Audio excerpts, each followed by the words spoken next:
Not an explosion, not thunder. A pressure, low and immense, like the city had inhaled and forgotten how to exhale. Glass shivered inside its frames. Teeth rang in their gums. The river beneath the bridge stilled, then began to rise in small, frantic waves, as if trying to escape its own shape. I was under the bridge because the sirens had started too late. They always did. Someone screamed that heroes were already fighting uptown, that we should run south, that the shelters were full, that the shelters were gone.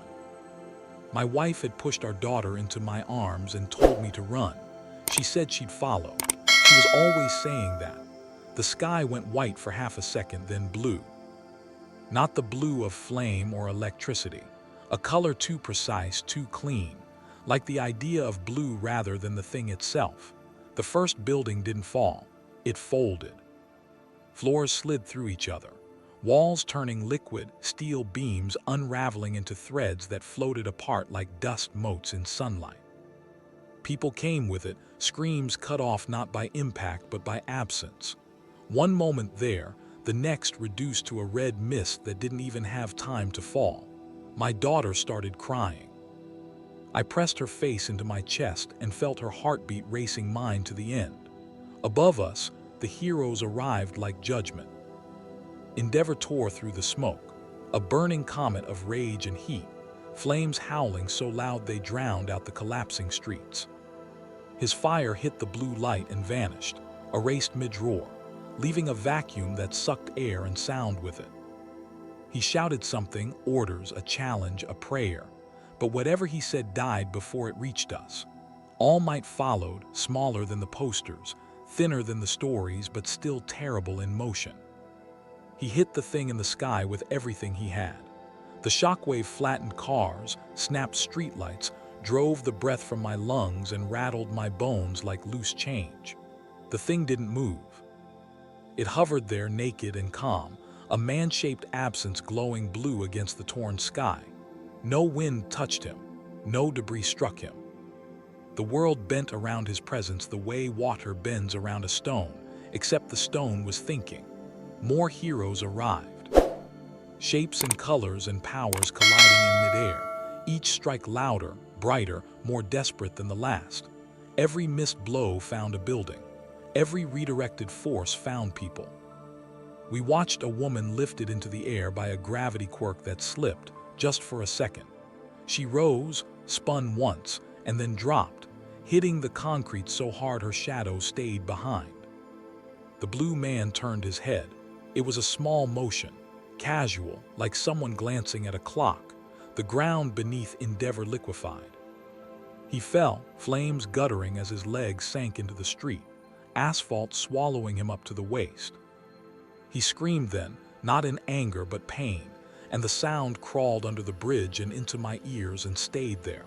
All Might charged again. The blue man raised a finger. All Might stopped existing in a straight line. His body separated into layers, each drifting a fraction of a second out of sync with the others, like frames of a broken film. Muscle, bone, memory, everything pulled apart and then slammed back together, throwing him into the side of a building that collapsed in on itself, burying him in a roar of concrete and dust. Someone near me started laughing, hysterical, high-pitched. It turned into choking when the dust hit his lungs. The river boiled, not with heat, with motion. Water molecules jittered and leapt, steam rising cold and wet, fish surfacing belly up, eyes ruptured, scales flaking away like ash. The smell was copper and ozone and something sweet and rotten underneath. The blue man finally spoke. His voice wasn't loud. It didn't need to be. It arrived everywhere at once, inside skulls, inside chests, vibrating through bone. I am tired of worlds that call catastrophe heroism. For a heartbeat, everything froze. Debris hung in the air. Flames stilled. Even the screams faltered as if the city itself was listening. Then the heroes attacked harder. A beam of light carved a trench through 3 blocks. I swallowed a tower whole, cracking and popping as trapped air screamed its way out.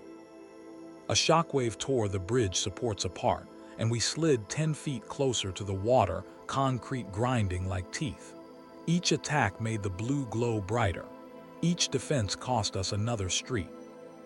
I saw a bus lifted, twisted, and crushed into a knot the size of a suitcase. I saw a man try to shield his son with his body and fail in a way that left nothing to bury. I saw my wife on the far side of the river, waving, shouting my name, and then the air between us folded inward and she was gone. Erased so completely that for a moment my mind refused to accept the space she'd left behind. My daughter went quiet. The blue man looked down at the city, not with anger, not even with judgment, with assessment. Buildings peeled apart at the seams, floors sliding free, rooms opening like dollhouses. People fell through spaces that hadn't existed a second before. Sirens died mid-wail as their power grids unraveled into glowing threads and vanished. The heroes were slowing now, injured, exhausted, still trying. The blue man descended a few feet, bare feet never touching the air, eyes glowing brighter as he regarded them. "You escalate," he said, almost gently. "The world pays."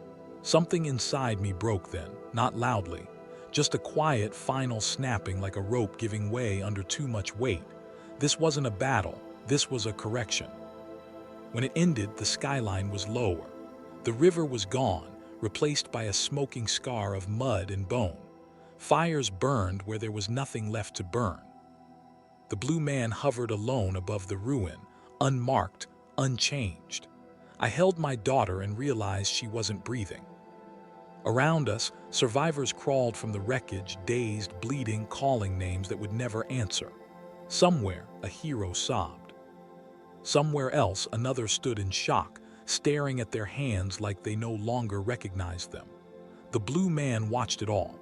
Then, without urgency, without ceremony, he vanished. The silence he left behind was worse than the noise. That was the day I learned heroes don't save cities. Time did not begin for him the way it did for others. It shattered. Dr. Manhattan experienced this universe all at once, its pasts colliding with its futures, its hopes already decomposing inside their own aftermaths. He stood on a coastline that would not exist in 3 years and remembered, simultaneously, standing in a laboratory that had never been built here at all. John Osterman was a ghost memory, imported like a foreign particle into a system that did not know how to name him. He remembered dying. He remembered the heatless light, the scream that never left his throat because his throat was already gone. He remembered being reduced to components and discovering, with a clarity that felt like cruelty, that components were optional. He remembered learning how to put himself back together, not because he wanted to live, but because the universe permitted it. This world greeted him with noise and blood. Children manifesting fire in crowded apartments, bones snapping outward into weapons during panic attacks, gravity misfiring in classrooms. Powers arriving like seizures, like tumors, like curses that people insisted on calling gifts because the alternative was unbearable. Quirks, statistical miracles embedded in meat. Dr. Manhattan saw the first one erupt decades ago. A child in a hospital room whose skin hardened into diamond while his lungs collapsed under the strain. He saw the mother scream until her voice shredded. He saw the doctors hesitate, save the child or study the phenomenon. They chose both. That choice echoed forward, multiplying. He saw governments scramble to legislate chaos. Corporations monetize survival. Media turned trauma into spectacle. He saw heroes rise not because they were chosen, but because they were useful. Strong enough to survive, charismatic enough to sell reassurance. He saw the life form early. That power existed to protect. Midoriya Izuku appeared to him as a flicker of improbable convergence. A boy born empty in a world that worshipped fullness. A body unfit to contain what it would later borrow. A mind clinging to morality like a flotation device in a flood. Dr. Manhattan watched him receive power that was never meant to be stable. a legacy stitched together from damage and guilt. He saw every future fracture radiating outward from that moment. Shattered arms, broken cities, graves disguised as victories. He did not intervene. Intervention implied preference. He observed heroes training children to weaponize themselves before they learned how to grieve. Uniforms fitted to growing bodies, slogans printed over fear. Teachers explaining casualty thresholds as if they were weather patterns. He observed villains forming not out of malice, but inevitability. People whose powers arrived wrong, too strong, too visible, too uncontrollable. People crushed under the expectation to be symbols or monsters, given no language for anything in between. Dr. Manhattan experienced their pain without flinching. Pain was information. He manifested for the first time above a testing ground, where a new quirk suppression device was being trialed on volunteers who had signed waivers they did not understand. His appearance caused half the instruments to fail instantly, their readings collapsing into nonsense. Scientists screamed. Soldiers raised weapons. Cameras rolled. "I am not here to judge," he said, because the statement was accurate. "I am here to observe a system in collapse." They asked him what he was. He told them the truth. They asked him if he was a hero. He said nothing. That silence would later be quoted out of context. He watched as hero society adapted around his existence the way it adapted around every other catastrophe, by absorbing it into the narrative. Analysts debated whether he was a quirk, an alien, a god. Merchandise appeared within days. Fear was repackaged as curiosity. Dr. Manhattan stood in the ruins of cities that had not yet fallen and remembered them already empty. He saw the moment heroes would begin escalating not to save lives, but to preserve relevance. He saw the day civilians would stop cheering and start hiding. He saw the slow, grinding realization that power did not create order. It only postponed collapse at higher and higher costs. He could stop it. The math was trivial. He did not. Because stopping it would not cure it. This world was not broken by villains. It was not doomed by monsters. It was undone by the belief that catastrophe could be managed if it wore the right colors. Dr. Manhattan felt something approximate to regret when he saw the children who would never grow old enough to understand why their cities burned. It passed. Regret, like hope, required attachment. And attachment was something he had already outlived. Morning began with sirens. Not alarms anymore.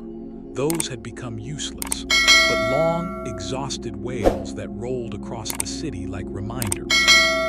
Curfew was still in effect, though no one remembered when it had started. People woke before the sound reached them, bodies trained by months of interrupted sleep, hands already reaching for masks, radios, children. I lived in what used to be an office block. The upper floors were gone, sheared off during a fight that the news called a contained engagement. Rain came in through the ceiling when it fell at an angle. We learned to stack plastic sheets between desks and sleep sitting up. Heroes were scheduled now. Their patrols published like weather forecasts. Blue routes, red zones, expected collateral. If you lived in a red zone, you packed light and prayed the fight stayed theoretical. Funerals happened in batches. No names on most graves, just dates and districts.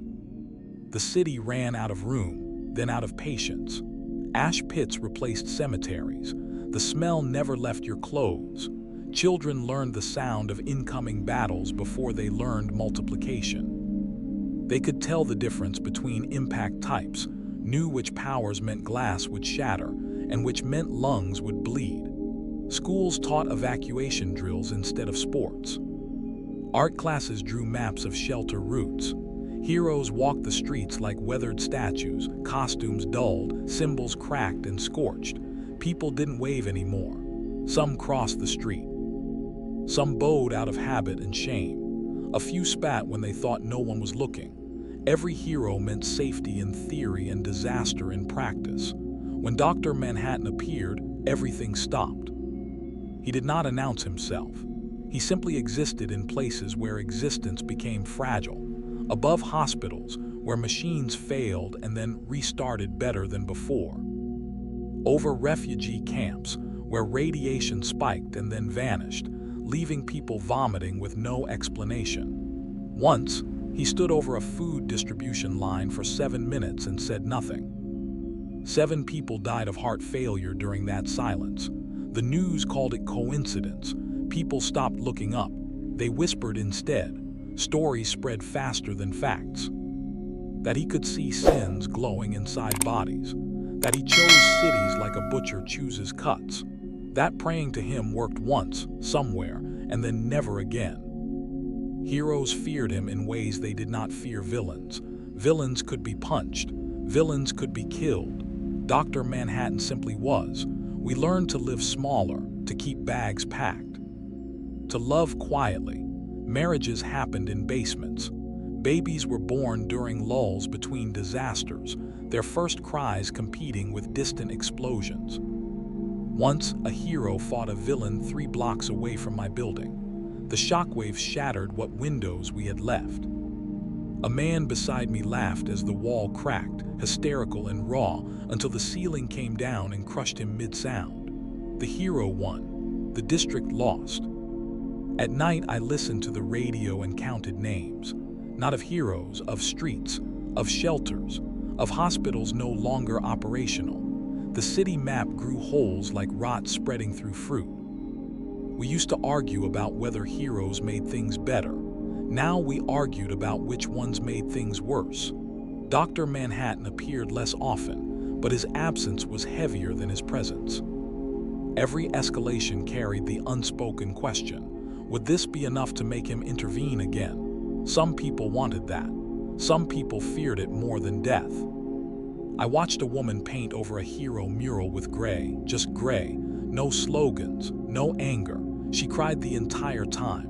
Life continued because it had to. Markets reopened in ruins. People fell in love under broken streetlights. Laughter still happened, rare and guilty. But always, beneath it all, there was the understanding that we were living under gods who bled and one who did not.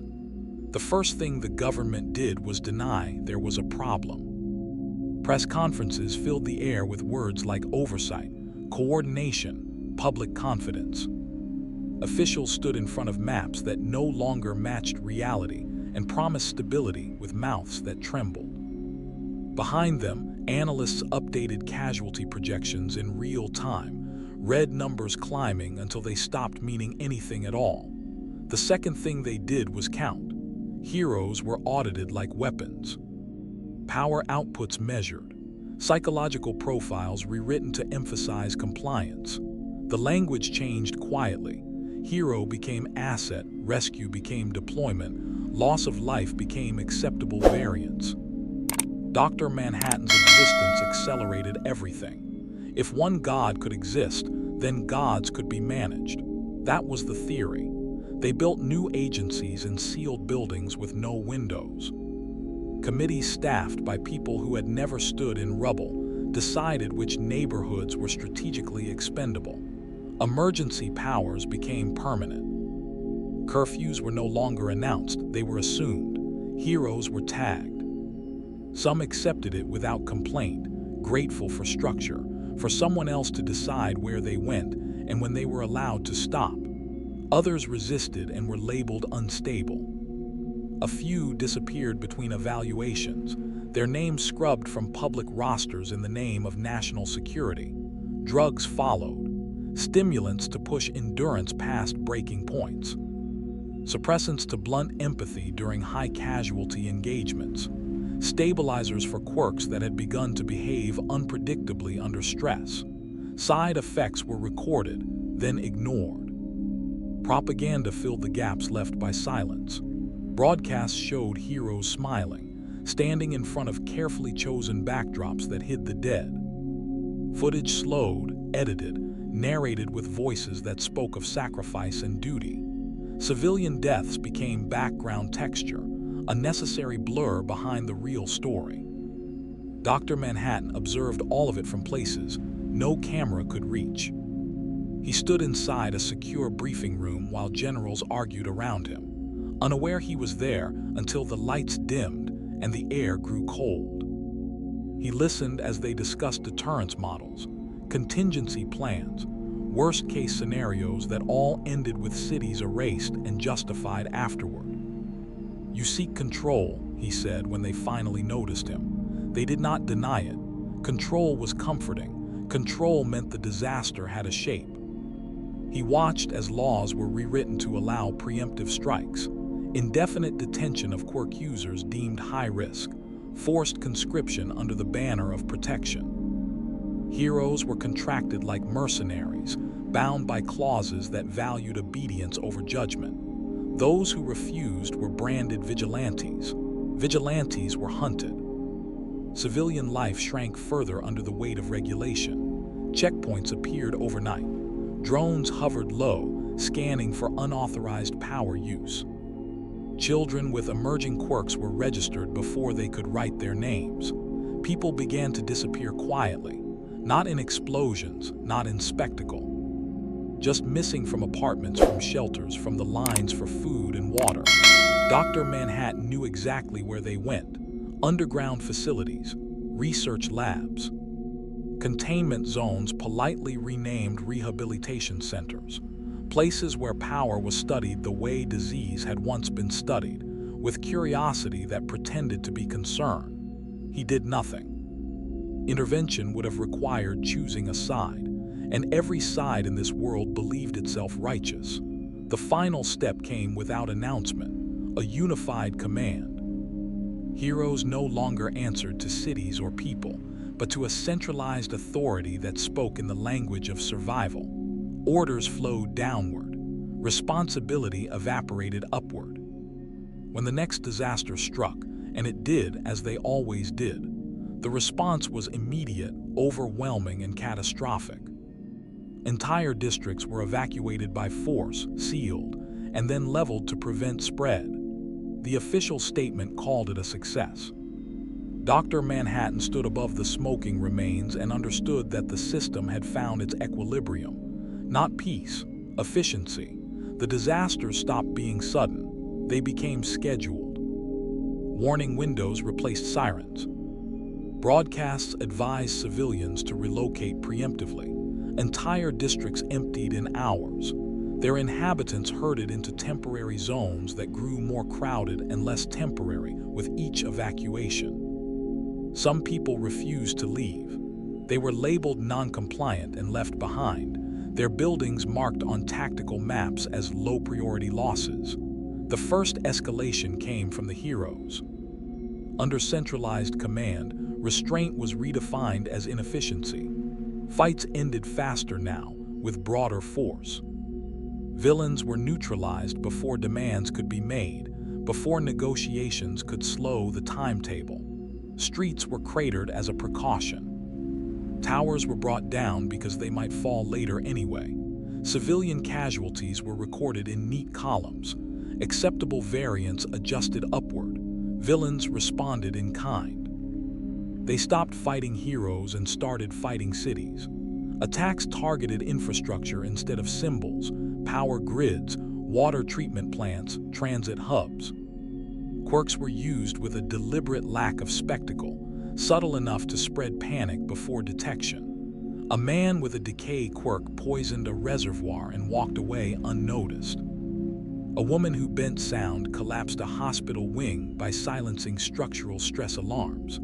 Whole neighborhoods died quietly, choking in the dark while heroes were deployed elsewhere. Each time, the response grew larger. Endeavor incinerated an industrial district to eliminate a single target. The heat plume altered local weather patterns, causing acid rain 2 days later that burned skin and crops alike. Official statements blamed environmental instability. Shoto Todoroki froze a river solid to stop a fleeing villain. Barges, ferries, and hundreds of people trapped inside vehicles became part of the ice, preserved in perfect, horrified detail. Recovery crews were told not to thaw the area until media cycles passed. Bakugo leveled 3 city blocks chasing someone who could turn corners into blades. The villain escaped. The blocks did not. Dr. Manhattan watched probability tighten like a noose. Every engagement now fed the next. Each destroyed district created desperation, and desperation bred new villains faster than heroes could be trained. Children who grew up in evacuation zones developed quirks shaped by fear and confinement, powers that distorted space, ruptured bodies, erased boundaries. Heroes called it escalation. Civilians called it the end. When Dr. Manhattan appeared during one such battle, the fighting paused without instruction. Heroes hovered, weapons charged but unmoving, unsure whether action or stillness would cost more lives. He looked down at the wreckage, at the fires spreading through streets that had been cleared only hours earlier, at the evacuation buses overturned by shockwaves. "You are increasing force to maintain relevance," he said. No one answered. He watched a hero unleash a final attack anyway, desperate to prove usefulness. The blast erased the villain and the shelter beneath them. 200 people died without ever knowing the fight had reached them. Dr. Manhattan turned away. His non-intervention became another variable in the equation. Some villains began baiting heroes specifically to draw his attention. Others avoided areas where his probability shadow lingered, operating in the margins where suffering was less visible and therefore more acceptable. Entire cities entered a state of perpetual aftermath. Rebuilding became symbolic. Scaffolding went up knowing it would come down again. Insurance collapsed. Borders tightened. Refugees were turned away by countries that feared importing catastrophe. Heroes grew harder. They stopped apologizing. Civilians stopped asking them to. At night from the ruins, people watched the sky for blue light and wondered whether its arrival would mean annihilation or mercy, unsure which they feared more. Dr. Manhattan saw the trajectory clearly now. This world was not spiraling. It was accelerating in a straight line toward a point beyond repair. Suits used to mean protection. That was the story, at least. The bright armor, the reinforced fibers, the masks that separated skin from consequence. Once they were meant to keep heroes safe from debris, from shrapnel, from the mistakes that happened when power met chaos. Now they were containment. Layers of composite fabric fused directly to flesh. Neural interfaces threaded through spines and skulls to regulate output, to throttle power before it tore bodies apart, or before bodies hesitated. Cooling systems burned frostbite into ribs. Shock absorbers shattered bones slowly instead of all at once. Heroes learned to smell like metal and antiseptic. Symbols still adorned the chests. Flames.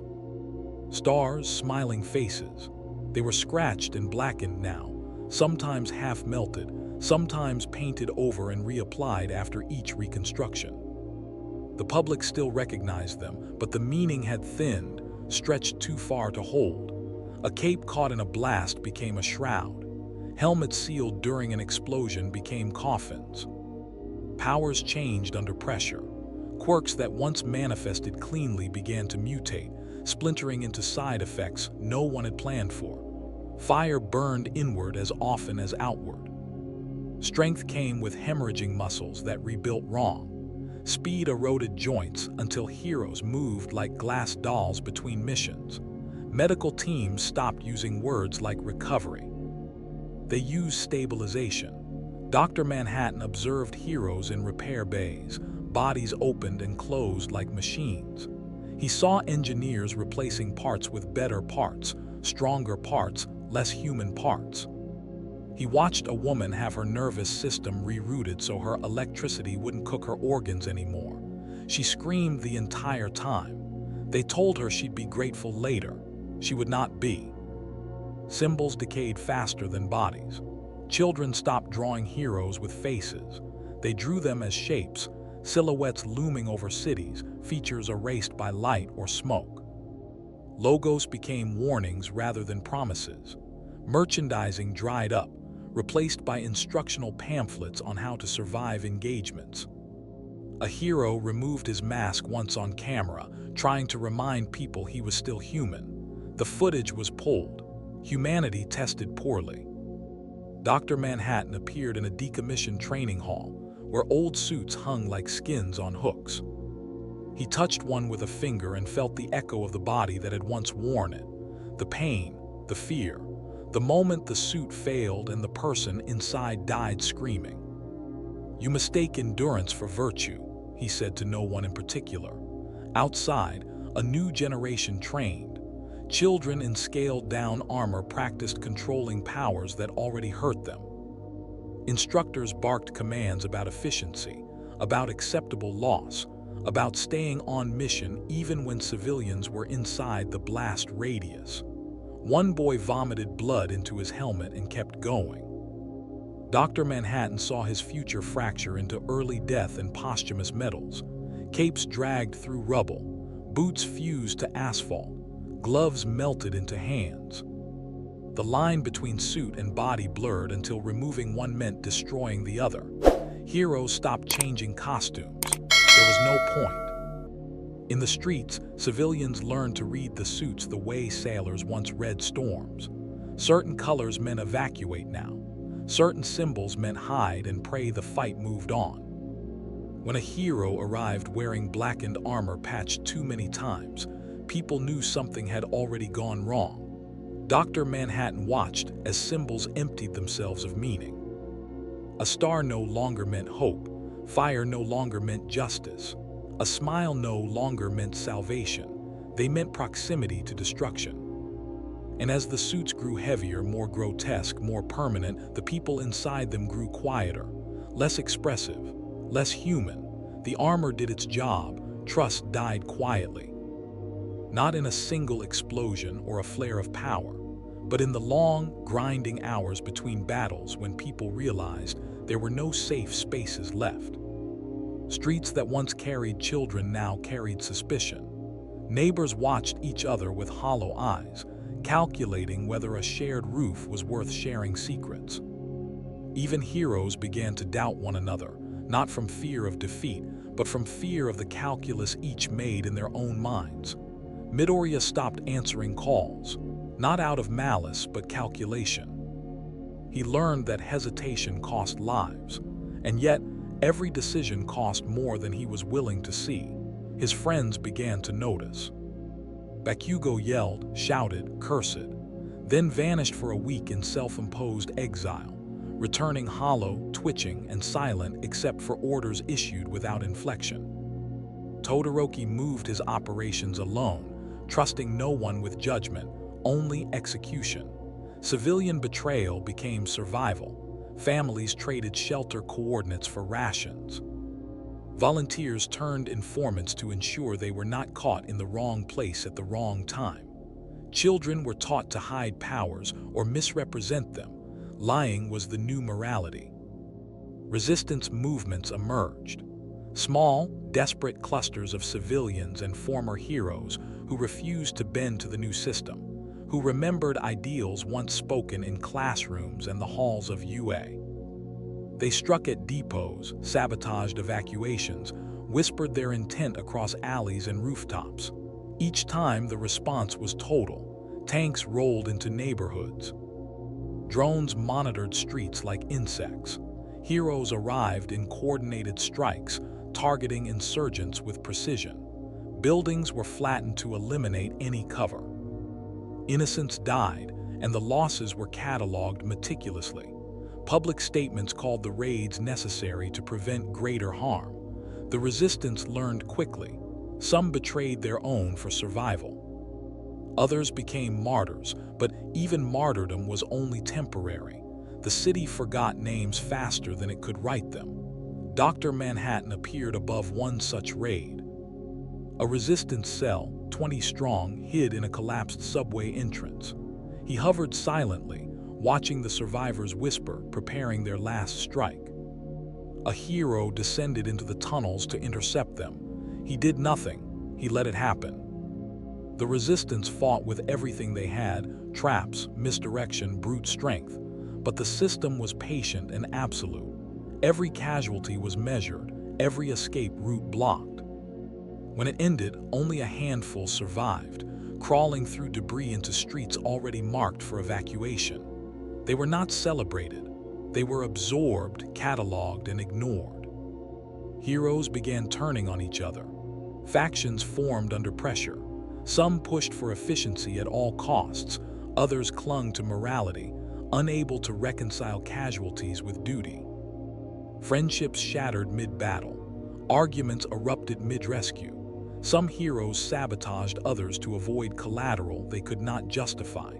I saw a young civilian confront a hero in the street. She had lost her family in an evacuation strike and had learned how to wield a quirk she barely controlled. She begged, screamed, demanded explanation. The hero hesitated, just a fraction of a second, and that hesitation cost dozens more lives as the villain escaped. The hero broke afterward, standing in rubble with hands shaking, eyes blank. He cried for the first time in months, and no one witnessed it. Dr. Manhattan watched all of it. He watched the fractures form in hero society the way geologists watch faults under pressure. Eventually, even heroes who once embodied ideals began making decisions that looked no different from villainy. Civilians betrayed their protectors. Heroes betrayed each other. Resistance movements burned to ash. Cities became cages of fear with no architects of hope. And still, the world expected them to save it. Power does not forgive. It does not tire. It does not hesitate. And it does not remain neutral for long. Midoriya's green hair had dulled. His eyes, once bright with naive purpose, reflected only probability, the calculation of survival and loss. Borrowed strength became a cage around him, every punch and kick tearing something inside. His body healed, but the scars in his mind grew unchecked, branching like cracks in glass. He no longer asked who he was saving.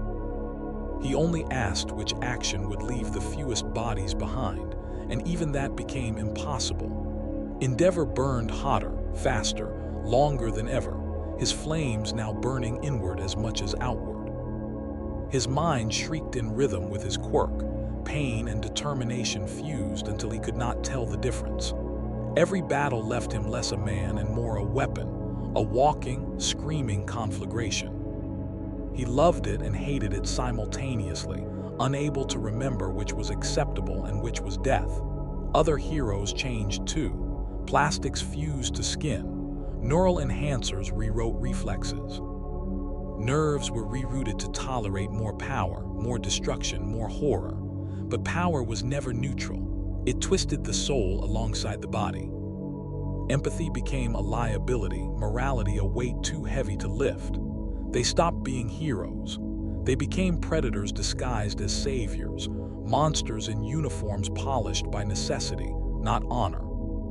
Villains became predictable, because all unpredictability was eliminated in the wake of such relentless efficiency. But that did not make the world safer. It only made suffering more precise. Dr. Manhattan moved through the universe like a surgeon passing through the operating theater. He saw the outcomes before they occurred. He saw how every decision would splinter lives, how every intervention would twist intentions into new forms of cruelty. He did not act, because action implied preference. And every preference became a vector for more corruption. Midoriya realized it before the others. He was borrowing power that no one should have wielded. The strength of every hero, the weight of every death, the pressure of every expectation, he carried it all and was breaking under it. He stopped sleeping. He stopped eating. He kept moving, kept fighting, kept killing villains who might not have needed to die if someone else had intervened differently. The line between hero and villain dissolved quietly. Bakugo lashed out at a villain who had surrendered. The villain bled for days in a quarantined hospital while Bakugo was ordered to stand down. He could not. He refused. Every time he struck, he reminded himself that restraint would only produce more chaos. And yet each strike tore another piece of him away, hollowing him into a weapon with a conscience that screamed behind armor. Even Todoroki, calm and deliberate, found his moral compass snapping under pressure. Fire and ice became tools of calculation, their consequences measured in destroyed streets and silent deaths. Civilian allegiance eroded alongside hero morality. People stopped praying. They started hiding or bargaining or betraying. Every act of survival forced choices that would have once been unthinkable. Every rescue produced a new horror. Dr. Manhattan observed the pattern accelerate, probability collapsing into inevitability. He watched heroes' minds fragment under the weight of the world, powers rewriting instincts, instincts rewriting the soul until nothing remained human. And when he finally appeared among them, not as savior or judge, but as inevitability incarnate, heroes could not even reconcile his presence. They did not fight him. They could not. They could only stare, feel the vast and indifferent calculus of him pressing on their minds. "I do not intervene," he said. The words were not threat, not promise, not apology. They were observation. The city survived, not its people, not its dreams, not the streets that once carried laughter. Only the carcass remained, steel twisted, concrete fractured, glass shattered into 1,000 sharp mirrors of the sky. Smoke curled from every district like the fingers of a god unwilling to touch the living. The river ran black and still. Trees were skeletal. Hospitals, schools, markets, all hollowed out, emptied of hope. Heroes stood among the ruins, hollow themselves. Midoriya's eyes, once wide with impossible optimism, now reflected only calculation. He could no longer feel the weight of lives, only the probability of the next failure. Endeavor's flames burned without sound, heatless and destructive, a fire divorced from meaning. Bakugo moved through streets with precise, deadly efficiency, chasing threats that had long since stopped being villains and had become inevitability incarnate. Dr. Manhattan arrived at the center of it all. He did not fly, he did not land, he existed. Above a city that no longer recognized itself, he observed every street, every corpse, every scar in the asphalt. The heroes approached, but they did not demand, did not plead, did not attack. There was nothing they could do. "I am ending this," he said, words that carried no mercy, words that did not bend probability, words that recalculated existence. Civilians, what remained of them, hid in basements, under bridges, inside cracked subways. They had learned to anticipate the patterns, to understand when a fight would sweep through, to cling to life in fractions of a second. But even their timing was meaningless against him. Quirks unraveled. Powers left bodies violently, tearing at flesh as though the universe demanded a final accounting. Some survived, broken beyond recognition. Others vanished completely, reduced to probability, leaving only echoes of what had been. The screams filled every street and every mind simultaneously. The heroes collapsed under the weight of their own existence. They were stripped of what they had borrowed, of what they had stolen from others to survive. Their uniforms fused, melted, or dissolved. Symbols that had once promised salvation became grotesque masks of failure. Dr. Manhattan did not intervene further. He turned away. The skyline, such as it was, remained. The city could be rebuilt, roads could be repaved, towers could rise again. But people, the ones who had given it life, would not return. Children born under hope were dead. Parents were dead. Families erased. Communities dissolved. History would record heroism. It would record bravery, sacrifice, victories. The city would survive to tell the tale, but no one would remember the cost. And in the quiet aftermath, as dust settled into the cracks and the wind whispered over empty streets, a single line lingered in the minds of those few who had survived to see it. We called it salvation. It was not. The city learned to breathe again, but it was a shallow, broken breath. Years passed. Reconstruction was slower than memory. Concrete replaced glass, plastic replaced steel. Markets reopened with goods that arrived late. spoiled, or stolen before reaching shelves. Children grew up in classrooms with walls that shuddered when heroes practiced, with drills designed to teach survival rather than knowledge. Teachers whispered of the old world in voices too quiet to carry hope. Dr. Manhattan appeared less often now, but when he did, the city noticed.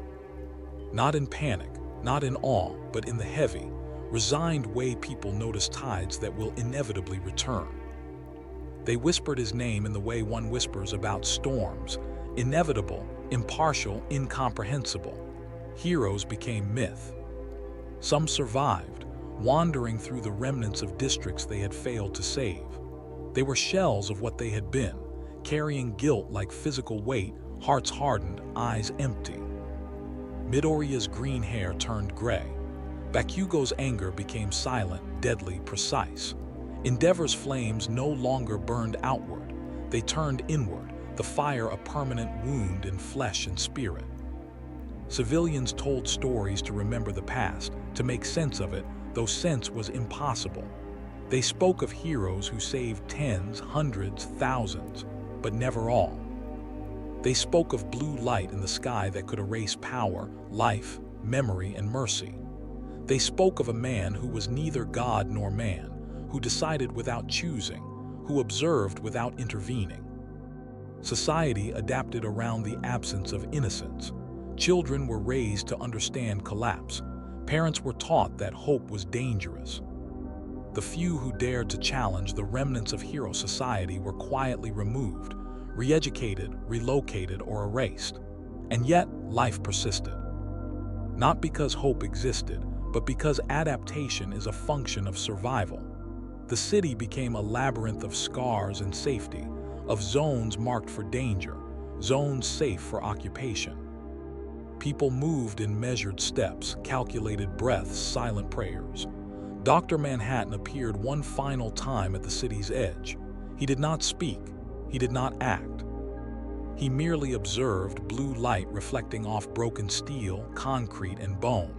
For a moment, the city felt as if it held its breath with him. Then he departed. No salvation remained. No justice. No story of triumph. Only the slow, enduring knowledge that existence itself could continue even when the people who had given it meaning no longer could. And in that quiet, the city whispered the truth to itself. The world survives. People do not. History will remember heroes. The truth will remember only loss. The wind carried the scent of ash, even years later. Buildings that had survived the final descent leaned like tired sentinels. Windows were patched with sheets of metal or plastic, doors replaced with salvaged panels, streets riddled with cracks that refused to heal. The city functioned, but it did not live. Noise existed only as mechanical hums, distant sirens, and the muted chatter of people moving with the precision of those who have learned to survive without hope. Dr. Manhattan no longer appeared in the open. He moved through probability like a shadow through the layers of time, present where calculations demanded, absent where outcomes were already set. People learned to speak of him cautiously, as if the mere utterance of his name could bend the world toward attention. Children knew him as a warning, a myth that existed to teach restraint, or perhaps to prove that restraint was futile. Surviving heroes had become relics, walking monuments to failed ideals. Midoriya had stopped smiling altogether. His green hair, streaked with gray, fell into eyes that measured consequence faster than they could feel it. He saved when necessary, calculated when necessary, and every calculation left another piece of himself behind.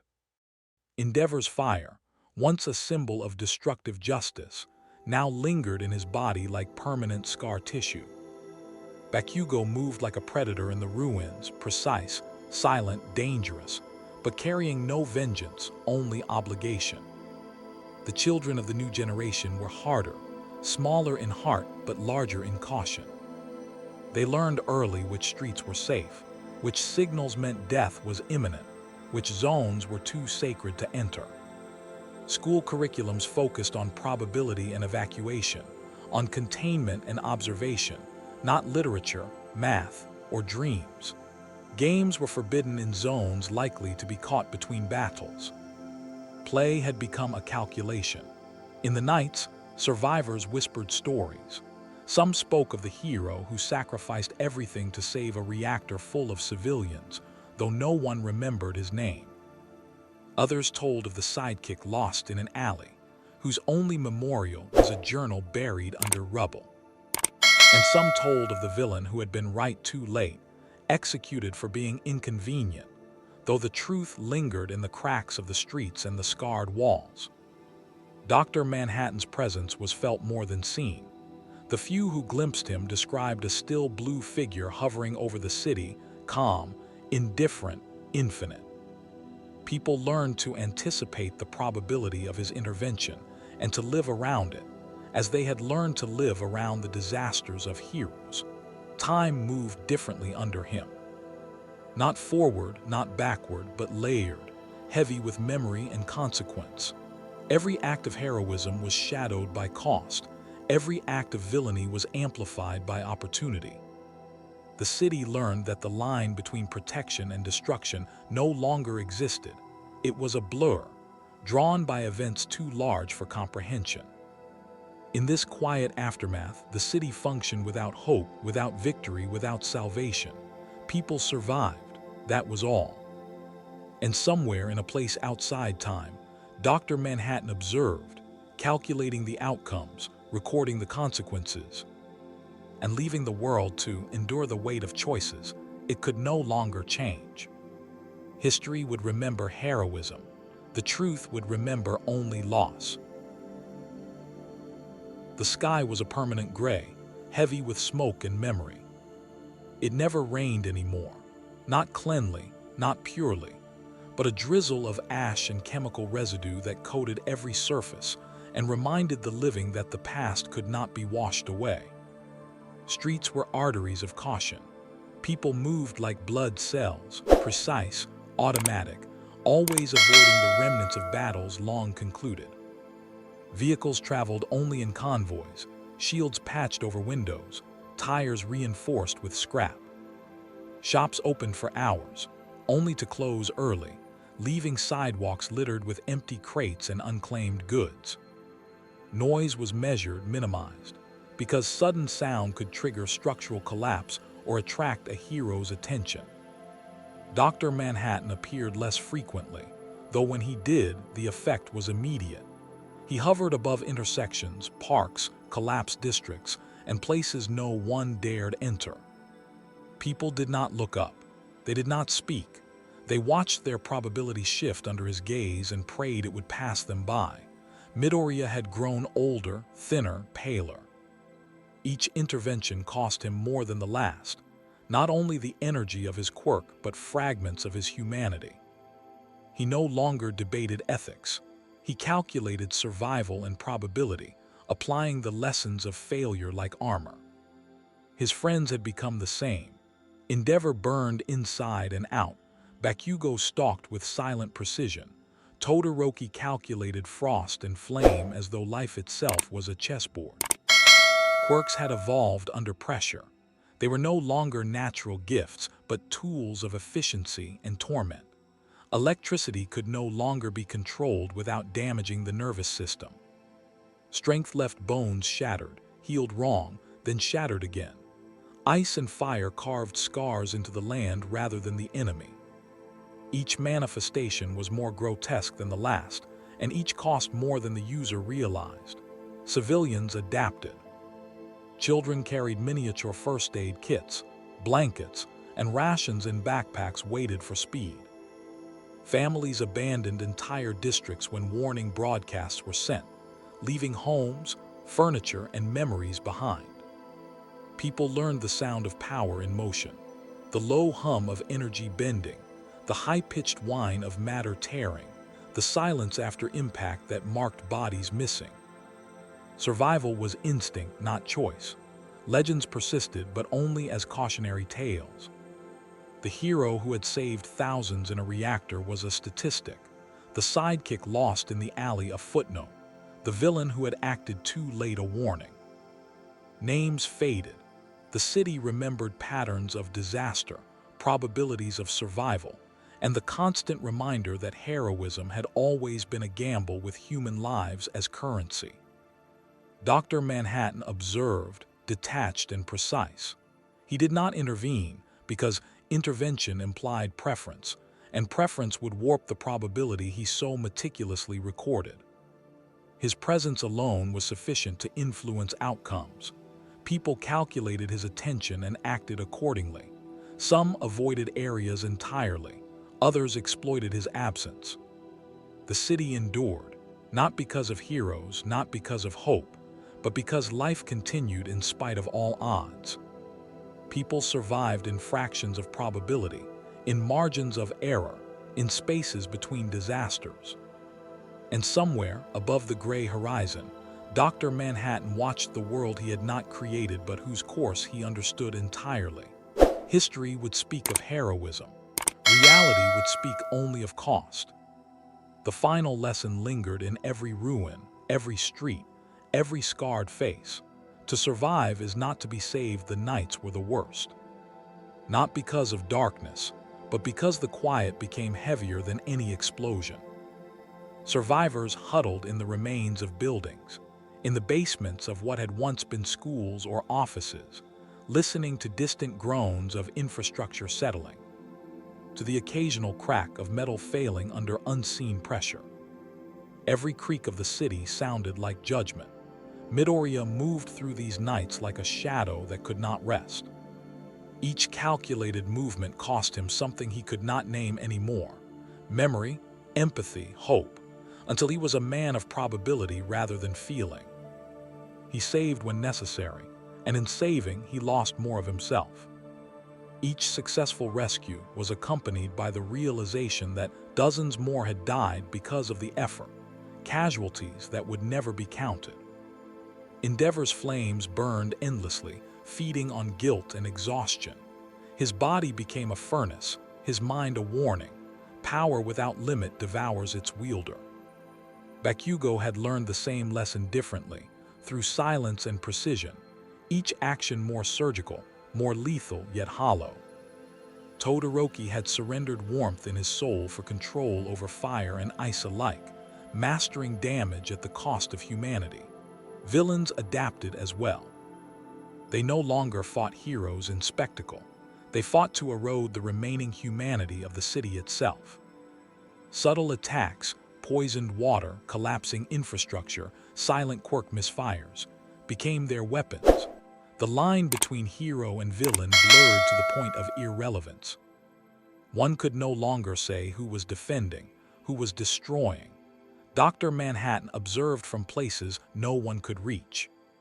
He saw the city as it existed, as it would exist, as it had existed all at once. Probability became a landscape under his gaze. He watched decisions unfold before they were made, outcomes collapse before action. And yet he did not intervene, for intervention was not observation, it was preference, and preference carried its own horrors. Civilian life shrank into ritualized survival. Children memorized evacuation routes before they memorized their letters. Families rationed emotion as carefully as food. The air smelled of smoke, ash, and the faint chemical tang of lingering quirk residue. Laughter, when it happened, was sharp and rare, a fragile blade in a world that had forgotten joy. Legends persisted, whispered like warnings.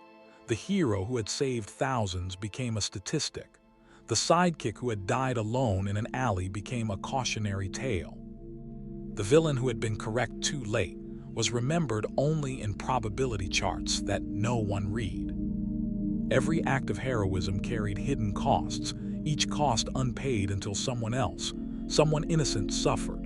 And yet life endured. Not because of hope, not because of heroes, but because survival has its own stubborn persistence. Above the gray skyline, Dr. Manhattan watched. He had seen the world's outcomes, measured every probability, and recorded every consequence. History would remember heroism. Reality would remember only the weight of its cost. It bent, compressed, and stretched over the ruins of the city, the scars of battles long past bleeding into every street, every building, every hollowed soul. Survivors walked through a world that was at once familiar and alien. The same streets, yet warped by trauma. The same skyline, yet broken in ways memory could not reconcile. Midoriya walked among them, his steps calculated, silent, carrying the weight of choices that no one could understand. Each life he saved was measured against dozens lost, every action a fracture in the ledger of probability he had come to embody. He no longer thought in morality, only in consequences, and the consequences were always cruel. Endeavor's flames had faded to an ember that never died. He roamed the city like a specter, burning inward as much as outward, the fire a permanent reminder that power devours its wielder. Bakugo's precision became ritualized violence, a machine tuned for efficiency. Todoroki wielded his ice and fire like scalpel and cauterizer, balancing preservation and destruction with exacting, unfeeling care. Villains moved differently now. They no longer sought destruction for spectacle. They sought survival, control, and retribution. A quirk that could collapse buildings was reserved for the silent eradication of neighborhoods, the erasure of evidence, the creation of chaos where it would go unnoticed by the world at large. The line between hero and villain no longer existed. It was an arbitrary division based on perspective, a distinction erased by necessity and calculation. Dr. Manhattan appeared above the city for the last time. His presence did not shine. It did not announce itself. It simply existed, a measure of inevitability against the fraying threads of existence below. Heroes paused mid-action. Villains froze mid-attack. Civilians stopped breathing in anticipation of probabilities shifting beyond comprehension. "I have observed long enough," he said, though his words carried no tone, no judgment, no mercy. They did not hear him. They could not. They felt only the weight of his attention, the impossibility of altering outcomes when the universe itself had been folded into his perception. Survivors wandered through the remnants of districts where life had once existed. Food was scarce, water scarcer, and hope, if it had ever existed, was buried beneath rubble, ash, and memory. Children learned early that heroes could not be relied upon, that safety was temporary, and that morality was a luxury no one could afford. Legends persisted, but only as whispers in the ruins. The hero who saved thousands became a number. The sidekick who died unnoticed became a lesson. The villain who was right too late became a cautionary tale. Stories repeated themselves endlessly, each iteration carrying the same bitter truth. Survival comes at the expense of everything else. And finally, the city understood what it had never truly accepted. Power is a disease. Heroism is a cost. Saving the world destroys it. Dr. Manhattan departed quietly, leaving no sign except the knowledge that nothing would ever be the same. The skyline remained, scarred and enduring, but the people, the ones who had filled it with life, noise, and hope, were gone. History would record names. Reality would remember only loss. And in the silence of the ruins, the final truth echoed. The world survives, people do not. Even the sun seemed hesitant to touch the streets, filtering through dust, ash, and the skeletal remains of what had once been trees. Buildings leaned like exhausted soldiers, windows jagged with cracks, doors patched with whatever scraps remained. Smoke hung in the air long after fires had burned themselves out, carrying a chemical tang that reminded everyone that the world had been rewritten in blood and probability. Survivors moved with a ritualized quiet. Footsteps were measured, speech was hushed. Children carried the lessons of disasters past in their small, careful bodies. Which streets to avoid, which windows signaled danger, which patterns meant a hero or a villain was near. Play had become a calculation. Laughter was forbidden. Midoriya walked the streets as a ghost of the boy he had once been. Green hair streaked gray, eyes reflecting only calculation. He measured survival with a precision that left no room for mercy. Each action carried hidden cost. Every decision left behind a new fracture in the human calculus of the city. He saved only when necessary, and even then, the cost was counted silently in the bodies left behind. Endeavor roamed with fire that no longer burned outward. Flames had become internal, consuming as much as they destroyed, a permanent wound of guilt and exhaustion. Bakugo moved with cold precision, every strike efficient, every movement deliberate, devoid of fury but full of consequence. Todoroki wielded his powers like scalpel and cauterizer, balancing preservation with destruction, the morality of each act irrelevant in the calculus of survival. Villains no longer sought spectacle. They moved like shadows, precise, calculating, exploiting the thin margins between hero and civilian, between probability and consequence. Each attack was measured, every casualty weighed, the line between villainy and survival erased in the pressure of inevitability. Dr. Manhattan appeared above the city, not to intervene, but to observe, as he had always done. He moved through probability, through time layered upon itself, seeing outcomes unfold before action was taken. His presence was a measure, a weight, a reminder that even godlike calculation could not save the city from its own collapse. He lingered above the ruins, above the hollowed streets and scarred faces, watching heroes and civilians alike bend beneath the impossible weight of survival. No intervention came. None was needed. The world continued as it always had, a system of cause and effect indifferent to those who endured within it. Stories persisted in whispers. The hero who had sacrificed everything became a statistic. The sidekick who died unnoticed became a lesson in probability. The villain who had acted too late was remembered only in charts and probability maps. Legends existed not to inspire, but to warn, to catalog cost, to measure the inevitability of suffering. And finally, in the city that endured without its people, Dr. Manhattan departed, leaving behind only observation, only certainty, only the knowledge that history would misremember the truth. The city remained. Buildings stood, roads endured, infrastructure persisted. But people, the hearts, the lives, the souls that had once animated this world, were gone. The final truth was written across every ruin, whispered in every wind. The streets were quiet now, but not peaceful. Silence carried weight. Every crack in the asphalt, every leaning wall, every skeletal tree seemed to hum with the memory of lives erased. Civilians moved with careful calculation, as if sound itself could trigger a collapse, a blast, a death that had not yet been accounted for. Children no longer ran or played. They walked, measured, memorized, the city itself teaching lessons no teacher could. Midoriya had grown into something unrecognizable. His body was lean and scarred, his hands permanently calloused from power that burned both outward and inward. He spoke rarely, and when he did, it was in a monotone dictated by probability rather than feeling. Each life he saved carried a silent debt, each death a mark on his soul that could not be erased. Heroism was no longer a choice.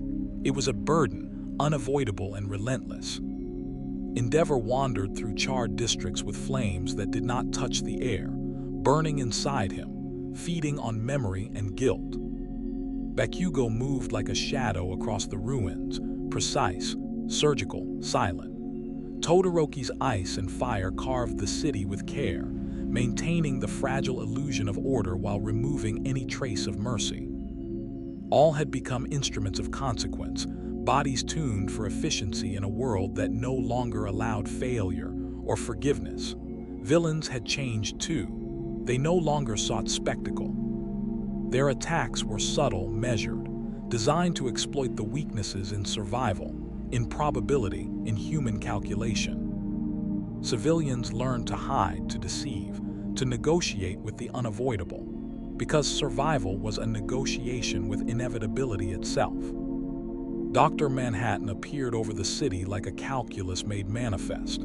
He did not descend. He did not intervene. He simply observed, seeing every possible outcome and noting each inevitable casualty. Heroes and villains alike paused, sensing his presence, but understanding that his attention carried no preference, no mercy, no intervention. In the hollowed streets, the remnants of life persevered. Markets functioned on minimal goods. Schools taught survival drills instead of letters. Hospitals operated with skeleton crews, improvising remedies, measuring life in hours and minutes rather than hope. Legends persisted, not as inspiration but as warnings. The hero who had saved thousands was remembered only in footnotes. The sidekick who had died alone in a collapsing alley whispered about in hushed tones. The villain who had been correct too late cataloged in probability maps no one read. History would misremember them, reality would not, and yet amidst the ruins life barely, stubbornly endured. People survived, calculating, hiding, moving through a world that no longer offered salvation. Dr. Manhattan remained above, a constant observer, indifferent yet meticulous. And the city whispered its final, bitter truth. The world endures, people do not. The city had grown older but not wiser. Streets healed with scar tissue, patched with concrete and scrap metal, but beneath the repairs, the fractures remained. Buildings leaned under the weight of memory. Windows were boarded not only against storms, but against the faint hope that someone, hero or villain, might return. The air carried a perpetual haze of ash and chemical tang, a reminder that power leaves traces longer than flesh.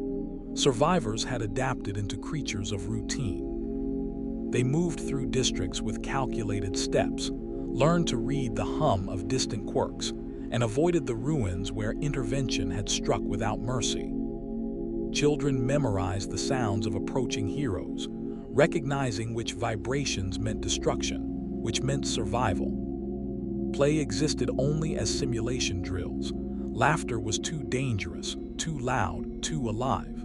Midoriya had grown smaller in presence, though his mind remained vast with calculation. Probability consumed him. Each decision was a ledger, lives saved versus lives lost. Empathy had been replaced by analysis. Every act of heroism was weighed against the invisible cost to those it could not protect. Even when he acted with detachment. Compassion had become unaffordable. Endeavor's flames burned without purpose, a furnace of memory and guilt. Bakugo executed precision strikes across the city like a machine, his anger tempered into control, his humanity sacrificed to efficiency. Todoroki wielded ice and fire with surgical detachment, carving life from death with the meticulousness of a man who no longer remembered mercy. Villains no longer operated for power or vengeance.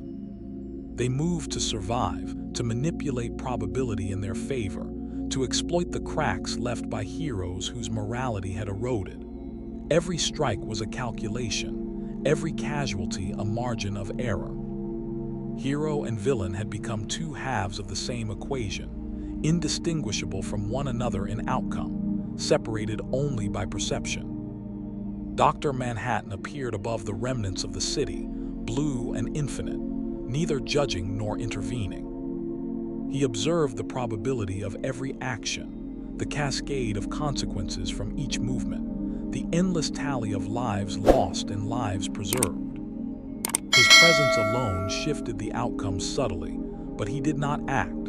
Intervention was preference, and preference introduced chaos where he sought only understanding. Legends persisted, but only as cautionary tales whispered in corridors of survival. The hero who had saved thousands became a number. The sidekick lost in an alley a warning. The villain too laid a lesson. Each story reminded the few survivors that the cost of heroism is always higher than imagined, always exacted in blood, always unforgiving. And still, life endured. Not in celebration, not in hope, but in stubborn, methodical persistence. People survived because the world allowed it, not because it nurtured it. Above, Dr. Manhattan remained, silent, observing the calculus of existence. The city whispered the unchanging truth.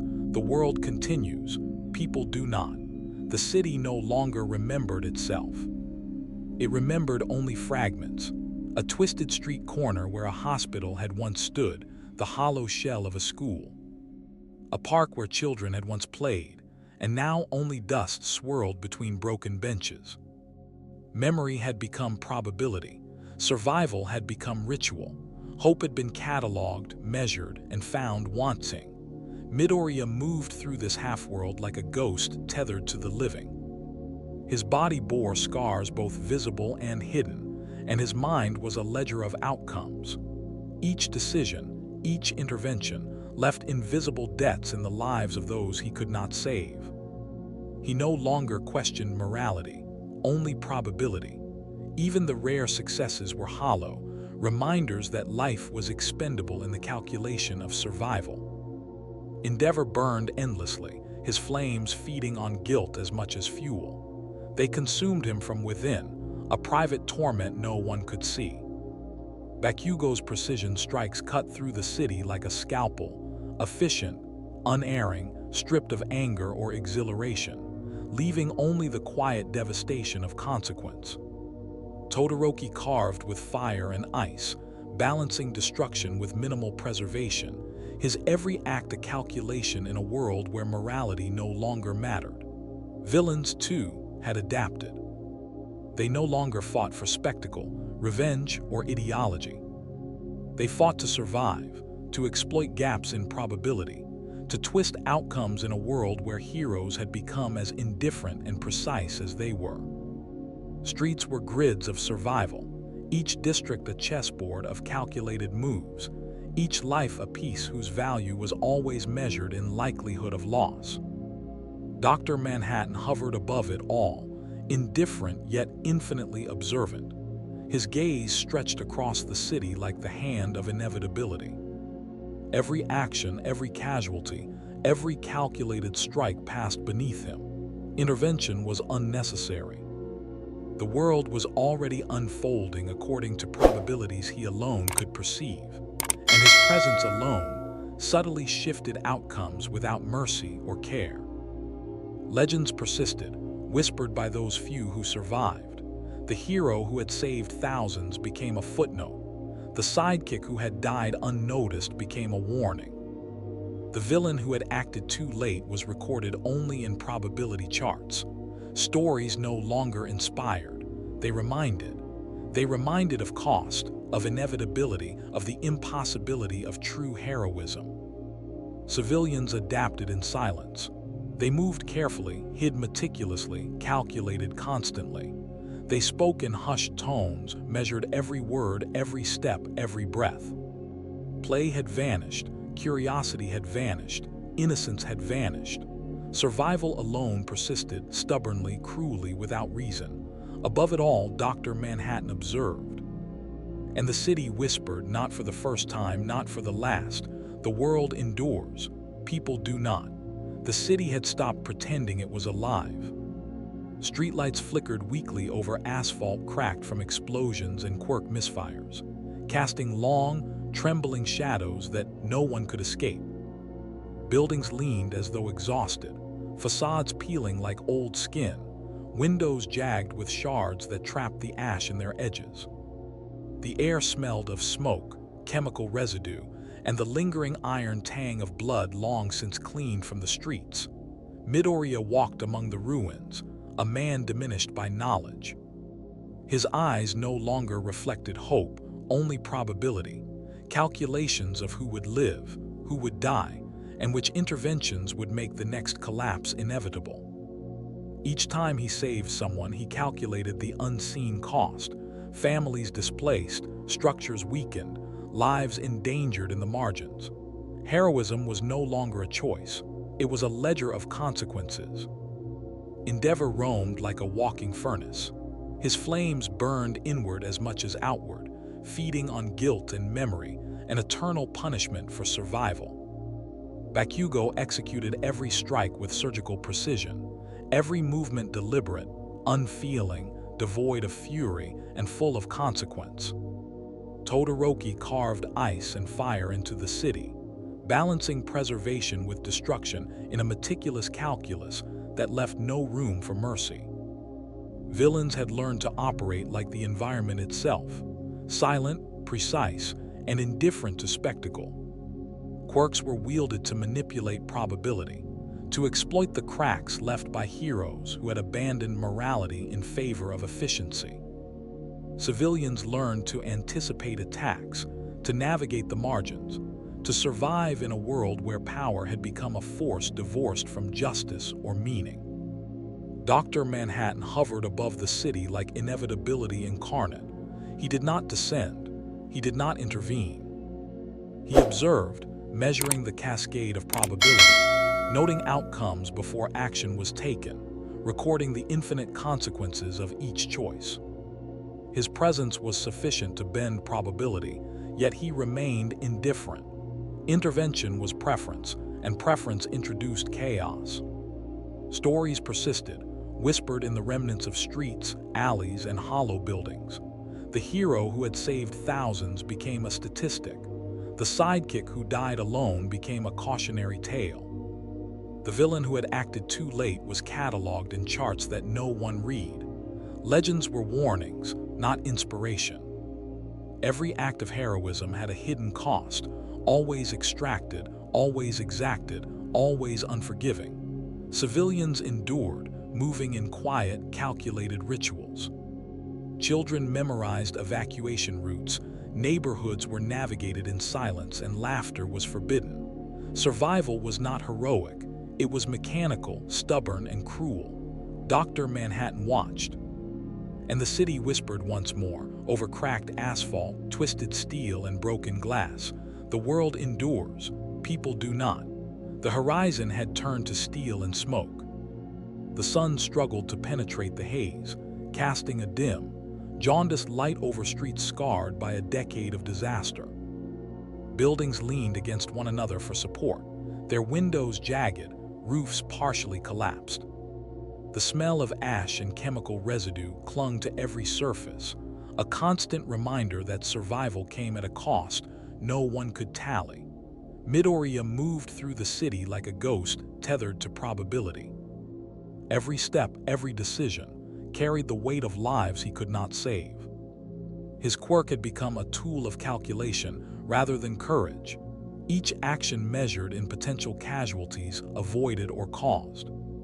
The boy who had once dreamed of heroism now moved in silence, a living ledger of consequence. Endeavor's flames had become a private inferno. They consumed him from within, gnawed at his mind, left him hollow and precise. Bakugo's precision strikes cut through the city's ruins like a surgeon's scalpel, efficient, relentless, and devoid of mercy. Todoroki carved ice and fire with methodical detachment, maintaining balance at the cost of everything human in himself. Villains no longer sought spectacle or revenge. They sought survival, leveraging probability and observation to exploit gaps in hero enforcement. The line between hero and villain was now indistinguishable. One could only observe the consequences of power in motion. Streets were grids of death and calculation, neighborhoods chessboards of survival, and civilians pawns in a game they did not understand. Dr. Manhattan appeared above the city, blue and eternal, detached and infinite. His presence alone recalculated probability, shifting outcomes subtly without intervention. Heroes froze in recognition, villains paused in awareness, civilians instinctively adjusted their paths, but no one could alter the inevitable. Intervention would have been preference, preference was chaos, observation was enough.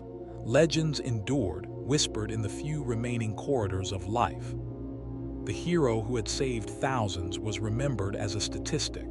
The sidekick who had died unnoticed was a warning. The villain who had acted too late became a footnote in probability charts no one read. Stories existed to remind, not inspire. Each was a record of cost, consequence, and inevitability. Civilians moved quietly, meticulously, calculating every step, every breath. Schools taught survival drills instead of letters. Families rationed emotion as much as food. Play had vanished, hope had vanished. Life persisted because it had no choice. Dr. Manhattan observed, detached, recording, calculating. And the city whispered in every cracked street, in every hollow building, in every scarred face. The world endures, people do not. The city had become a museum of failures. Every street, every alley, every cracked sidewalk told the story of what had been lost. Buildings leaned precariously, patched with scavenged materials, their interiors hollowed by quirk blasts and collapsing infrastructure. The air carried a constant taste of ash and chemical residue, a lingering reminder of power wielded without mercy. Silence hung heavy, punctuated only by the distant hum of machinery, the occasional collapse of weakened walls, and the soft shuffle of those who survived. Midoriya moved through it like a specter. His green hair streaked with gray, eyes reflecting only probability and consequence. He calculated every step. Each life saved was offset by dozens of unseen losses. Every intervention carried a debt, every success a hidden failure. Heroism had become a ledger of suffering, and he was its unwilling accountant. Endeavor burned without purpose. His flames, once symbols of destructive justice, now consumed him from within, a constant reminder of power's cost. Bakugo moved like a living weapon, his strikes precise, surgical, efficient, and hollow. Todoroki's ice and fire carved the city with cold calculation, maintaining balance at the expense of humanity. Villains no longer sought chaos for spectacle or vengeance. They adapted, moved strategically, exploited the cracks in a system where heroes had abandoned morality for efficiency. The line between villain and hero blurred completely. One could only observe the consequences of power, and sometimes the victims were indistinguishable from the perpetrators. Dr. Manhattan appeared above it all, detached, infinite, observing the unfolding probabilities with an impartial gaze. His presence alone shifted outcomes subtly. Heroes froze mid-action, villains paused mid-attack, civilians adjusted instinctively. Intervention was impossible because intervention implied preference, and preference was itself a hazard. Observation sufficed. Legends persisted, whispered in the ruins. The hero who had saved thousands became a statistic. The sidekick lost in an alley became a warning. The villain who acted too late existed only in probability charts no one cared to read. Stories did not inspire. They recorded cost, consequence, and inevitability. Civilians adapted. Every movement was calculated, every word measured. Children memorized evacuation routes before they memorized letters. Families rationed emotion along with food. Play had vanished. Hope had vanished. Life endured, stubbornly, mechanically, because it had no other choice. Dr. Manhattan remained above, silent, observing. And the city whispered once more, in every scarred street and hollowed building, "The world survives, people do not." The city had grown into something unrecognizable, a skeleton of memory draped in ash and steel. Streets were cracked, patched, and abandoned, yet still alive with the careful, calculated movements of those who remained. Buildings leaned into each other for support, windows jagged, roofs collapsed or missing entirely. The air carried the acrid scent of chemicals and burned flesh, the constant reminder that every act of power leaves a mark far beyond the visible. Silence was pervasive but heavy, dense with expectation, fear, and the ghosts of those lost. Midoriya moved through this grave of civilization like a man out of time. His body bore the scars of decades, his mind a ledger of probability, loss, and consequence. Every intervention carried unseen costs. Families displaced, buildings weakened, lives endangered in ways he could not account for. Heroism was no longer about courage or morality. It was a precise calculation with no margin for error, and every decision chipped away at what remained of his humanity. Endeavor's flames burned inward as much as outward, a private inferno feeding on guilt, memory, and exhaustion. Bakugo moved like a predator across the ruins, precise and unrelenting, his fury replaced by mechanical efficiency. Todoroki wielded fire and ice with detached skill, carving the city with surgical precision, preserving balance at the cost of all else human in himself. Villains no longer sought spectacle. They moved strategically, exploiting the fragile calculus of probability left in the wake of heroes. Hero and villain had become indistinguishable. Morality had been excised from power, leaving only action and consequence. Civilians learned to hide, to calculate, to negotiate survival in a world where probability itself dictated who lived and who died. Dr. Manhattan hovered above, infinite and detached. His gaze stretched across every street, every collapsed building, every scarred life. He observed probabilities, noting outcomes before actions occurred. Intervention was unnecessary. Preference introduced chaos, and chaos had already been measured into existence. His presence alone bent probability subtly, silently, inevitably. Legends persisted, whispered quietly in the shadows. The hero who had saved thousands became a statistic. The sidekick who died unnoticed became a warning. The villain who had acted too late became a footnote, a record only in probability charts no one read. Stories existed not to inspire, but to remind, cataloging the exact cost of power in a world that tolerated no forgiveness. Civilians adapted as they always had.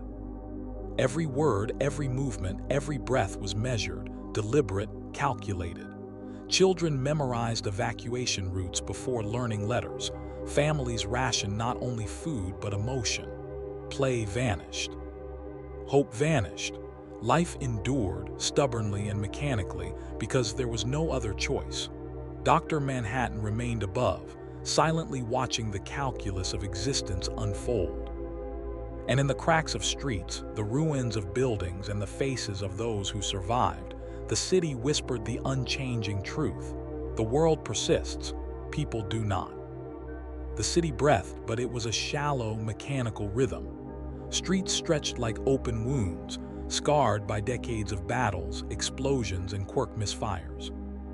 Buildings leaned precariously, patched with scavenged metal, concrete, and hope long since exhausted. Windows were jagged, doors reinforced with scraps, roofs partially collapsed, each structure a testament to survival rather than design. The air was thick with smoke, chemical residue, and the faint metallic tang of blood that had long since dried. Silence dominated, punctuated only by the shuffle of those who remained, moving as if the city itself dictated their rhythm. Midoriya walked among the ruins, a ghost tethered to probability. His hair had faded, streaked with gray, and his eyes reflected nothing but calculations and consequences. Each life he saved brought hidden losses. Families displaced, infrastructure weakened, new hazards introduced. Heroism was no longer courage. It was a ledger of suffering, and he was its unwilling accountant. Endeavor burned inward as much as outward. His flames, once a weapon of justice, had become a private inferno, feeding on guilt, exhaustion, and memory. Bakugo executed every strike with mechanical precision, efficient and unerring, devoid of fury yet full of consequence. Todoroki wielded ice and fire like tools of calculation, balancing preservation with destruction in a world where mercy no longer existed. Villains had adapted. They no longer fought for spectacle, ideology, or revenge. Their attacks were measured, strategic, exploiting the cracks left by heroes who had abandoned morality in favor of efficiency. Hero and villain were now two halves of the same calculation. Civilians learned to survive by moving like shadows, calculating steps, words, breaths, and moments in the gaps between power and consequence. Dr. Manhattan hovered above, infinite, indifferent. He observed probability like a tide, noting outcomes before actions occurred. His presence subtly shifted events, yet he never intervened. Intervention implied preference, and preference carried the chaos that the universe itself had long since accounted for. Observation was enough. Legends persisted, whispered quietly among survivors. The hero who had saved thousands became a statistic. The sidekick who died unnoticed became a cautionary tale. The villain who acted too late existed only in probability charts no one read. Stories no longer inspired, they reminded. They cataloged the cost of power, the inevitability of loss, and the impossibility of true heroism. Civilians moved with quiet, precise rituals. Children memorized evacuation routes before letters.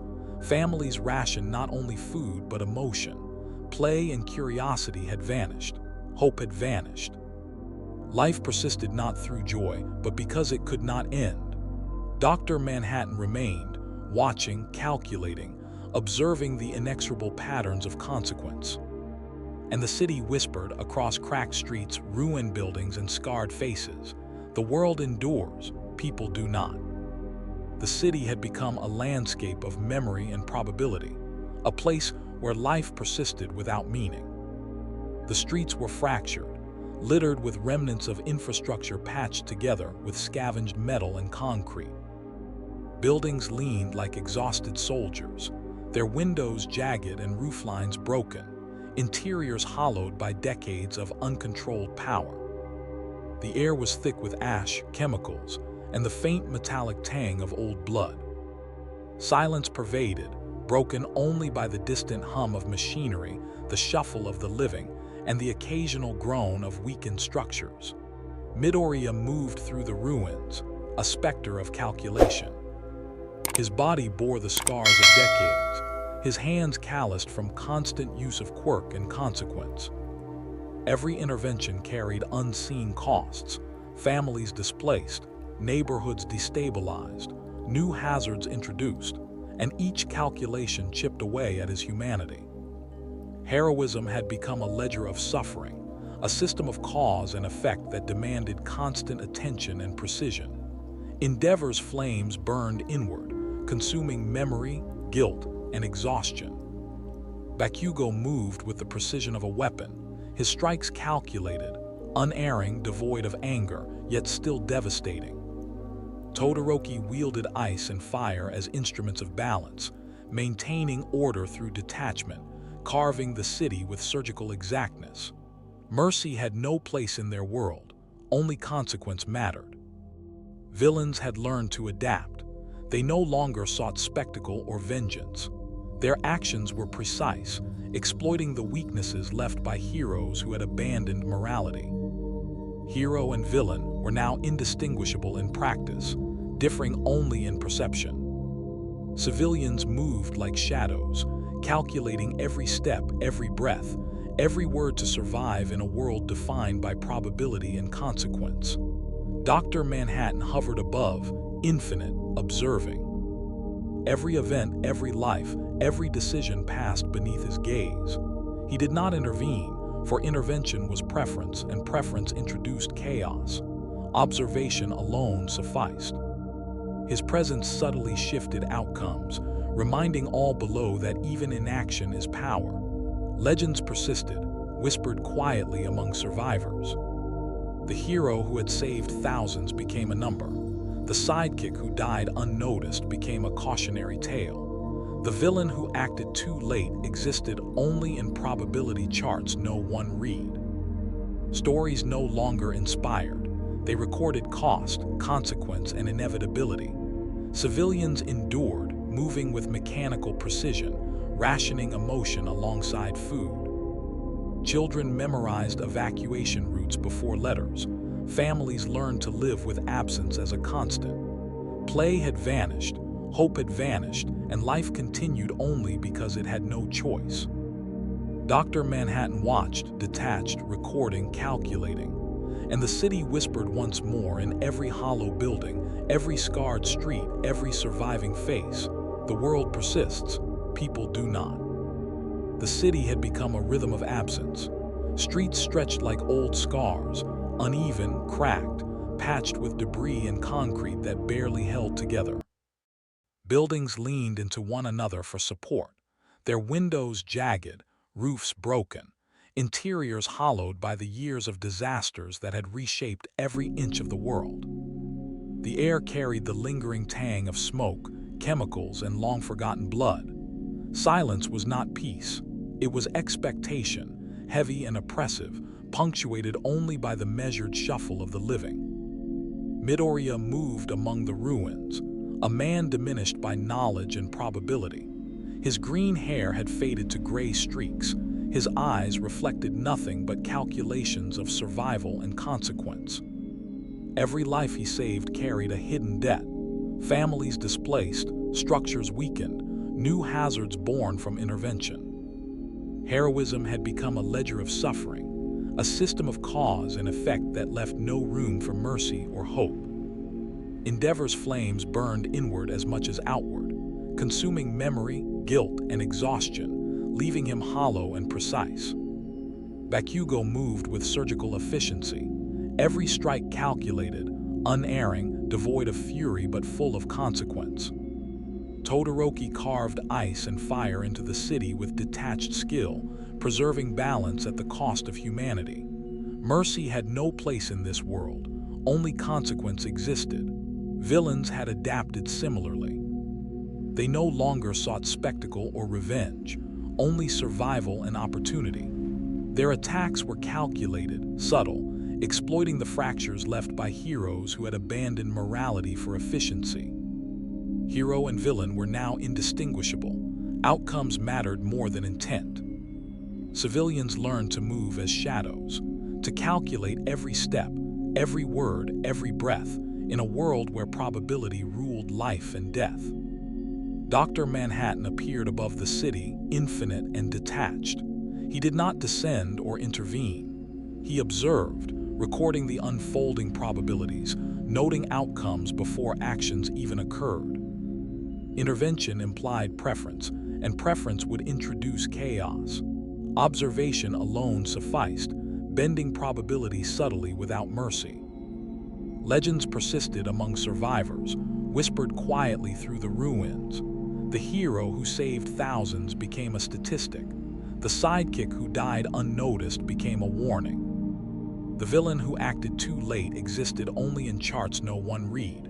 Stories no longer inspired. They cataloged cost, consequence, inevitability. Civilians endured, moving with ritualized precision. Children memorized evacuation routes before letters. Families rationed emotion along with food. Play had vanished.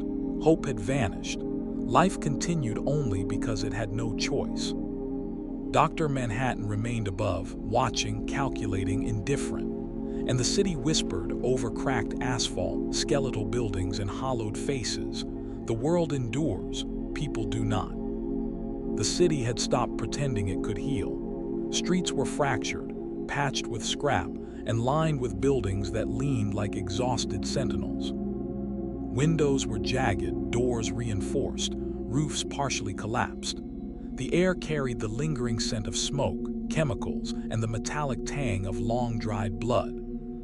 Silence dominated, but it was a heavy, watchful silence, punctuated only by the shuffle of those who remained, moving with the precision of creatures conditioned by years of danger. Midoriya moved through the ruins like a specter.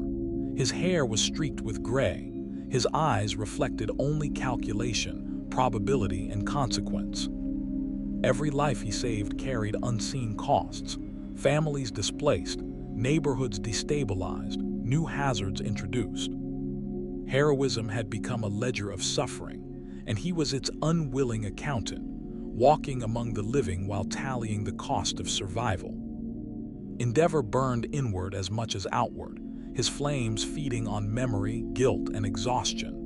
Bakugo moved with surgical precision, every strike efficient, unerring, devoid of fury, yet devastating. Todoroki carved ice and fire into the city with detached skill, balancing preservation and destruction, mercy irrelevant. All were instruments of consequence, bodies and powers tuned to survival at any cost. Villains had evolved alongside them. They no longer sought spectacle, ideology, or revenge. Their movements were strategic, exploiting weaknesses left by heroes who had abandoned morality for efficiency. The line between hero and villain had dissolved, only consequence remained. Civilians adapted, calculating every step, word, and breath, moving through a world dictated by probability and loss. Dr. Manhattan appeared above it all, infinite, detached, observing every probability, noting outcomes before actions occurred. Intervention was unnecessary. Preference would introduce chaos, and chaos had already been measured into existence. His presence alone bent probability subtly, silently, inevitably. Legends persisted, whispered quietly in the surviving enclaves. The hero who had saved thousands became a statistic. The sidekick who had died unnoticed became a warning. The villain who acted too late existed only in probability charts no one read. Stories no longer inspired. They recorded cost, consequence, and inevitability. Civilians endured, moving with mechanical precision. Children memorized evacuation routes before letters. Families rationed emotion alongside food. Play had vanished. Hope had vanished. Life persisted only because it had no choice. Dr. Manhattan remained above, watching, calculating, observing the inexorable patterns of consequence. And the city whispered through cracked streets, ruined buildings, and hollow faces. The world survives, people do not. The city had grown quiet in a way that felt permanent, though nothing about it was whole. Streets stretched in fractured lines, scarred by decades of destruction, patched with scavenged metal, concrete, and splintered hope. Buildings leaned like exhausted soldiers, windows jagged, roofs partially collapsed, interiors hollowed by years of uncontrolled power. The air was thick with smoke, ash, and the faint metallic tang of long-dried blood. Silence dominated, but it was not peace. It was vigilance, heavy with memory and expectation. Midoriya moved through this half-world like a specter of calculation. His green hair streaked with gray, eyes reflecting only probability and consequence. Each life he saved brought hidden costs. Families displaced, structures weakened, hazards created anew. Heroism had become a ledger of suffering, a calculus that left no room for mercy, no allowance for hope. Every act of intervention was a transaction, paid in human lives unseen. Endeavor burned inward as much as outward, flames consuming memory, guilt, and exhaustion. Bakugo moved like a predator, efficient, precise, unrelenting, devoid of fury yet leaving devastation in his wake. Todoroki wielded ice and fire with clinical detachment, carving the city to maintain fragile balance while sacrificing anything human within himself. Mercy had long since vanished, only consequence endured. Villains had adapted. They no longer fought for spectacle or revenge. Every movement was calculated, exploiting gaps left by heroes who had abandoned morality for efficiency. The line between villain and hero no longer existed. Civilians moved like shadows, calculating steps, words, breaths, navigating a world dominated by probability and cost. Dr. Manhattan hovered above, infinite and indifferent. Every action, every life, every decision passed beneath him. Intervention was unnecessary. Preference would introduce chaos where the universe had already measured outcomes. Observation alone sufficed. His presence bent probability subtly, silently, inevitably. Legends persisted, whispered among survivors. The hero who had saved thousands was now a statistic. The sidekick who died alone became a warning. The villain who acted too late existed only in probability charts no one read. Stories no longer inspired. They reminded, cataloging cost, consequence, and inevitability. Civilians endured, moving with mechanical precision. Children memorized evacuation routes before letters. Families rationed emotion along with food. Play and curiosity had vanished. Hope had vanished. Life persisted only because it could not end. Dr. Manhattan remained above, watching, calculating, indifferent. And the city whispered in every scarred street, every hollowed building, every surviving face, "The world persists, people do not." The city had become a monument to endurance without life. Streets stretched like old scars, fractured and patched with concrete, steel, and scavenged remnants of a civilization that no longer existed. Buildings leaned against one another, as if for support, their jagged windows and broken roofs hollowed by decades of uncontrolled power. The air was thick with ash, smoke, and the faint metallic tang of long-dried blood. Silence was heavy, suffocating, broken only by the careful shuffle of those who remained, moving with the precision of creatures shaped by years of danger. Midoriya moved among the ruins like a man suspended in probability. His hair was streaked gray, his eyes reflecting only calculation, consequence, and survival. Every life he saved carried hidden costs. Families displaced, neighborhoods destabilized, new hazards born from intervention. Heroism was no longer courage. It had become a ledger of suffering, and he was its unwilling accountant, walking among the living while tallying the cost of survival. Endeavor burned inward as much as outward, flames feeding on guilt, memory, and exhaustion, leaving him hollow and precise.